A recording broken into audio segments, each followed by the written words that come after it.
Blessed be the name of the Lord. The book of Matthew chapter 1. Ito ang talaan ng mga ninuno ni Jesucristo na mula sa angkan ni David na mula naman sa lahi ni Abraham.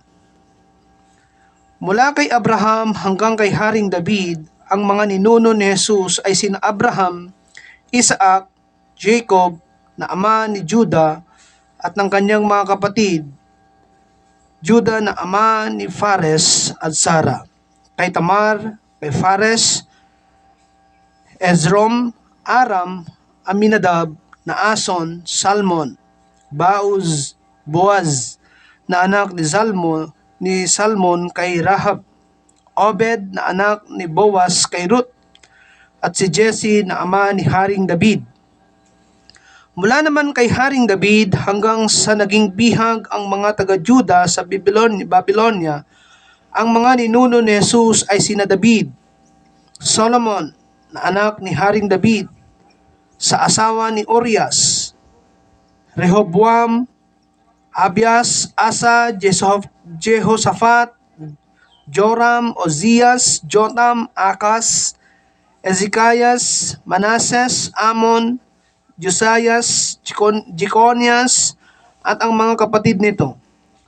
At pagkatapos na sila'y maging bihag sa Babylonia hanggang sa ipanganak si Jesus, ang mga ninuno niya ay sina Jeconias, Salatiel, Zerubabel, Abiud, Eliakim, Azor, Sadok, Akiem, Eliud, Eliezer, Metan, Jacob, at si Jose na asawa ni Maria.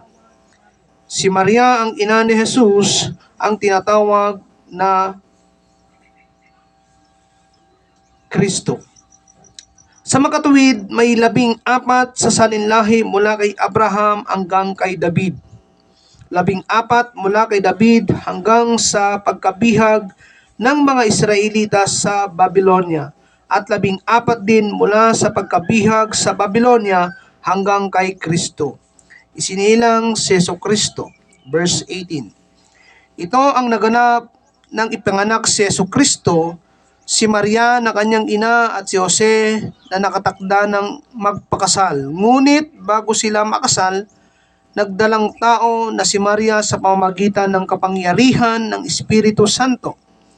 Subalit dahil isang matuwid na tao si Jose na kanyang mapapangasawa at ayaw na kanyang mapapangasawa at ayaw nitong malagay sa kahihiyan si Maria, binalak niyang hiwalayan si Maria ng palihim. Ngunit habang pinag-iisipan ito ni Jose, nagpakita sa kanya sa panaginip ang isang anghel ng Panginoon. Sinabi nito sa kanya, "Jose, anak ni David, huwag kang matakot na pakasalan si Maria sapagkat ang sanggol na dinadala niya ay mula sa Espiritu Santo. Magsisilang siya ng isang batang lalaki at Jesus ang ipapangalan mo sa sanggol, sapagkat ililigtas niya ang kanyang bayan sa kanilang mga kasalanan." Nangyari nga ang lahat ng ito upang matupad ang sinabi ng Panginoon sa pamamagitan ng propeta. Maglilihi ang isang berhen at magsisilang ng isang sanggol na lalaki at tatawagin itong Emmanuel. Ang kahulugan nito'y kasama natin ang Diyos. Nang magising si Jose, sinunod niya ang utos ng anghel ng Panginoon at pinakasalan niya si Maria. Ngunit hindi niya sinipingan si Maria hanggang magsilang ito ng isang anak na lalaki, at Jesus ang ipapangalan ni Jose sa sanggol. Blessed be the name of the Lord.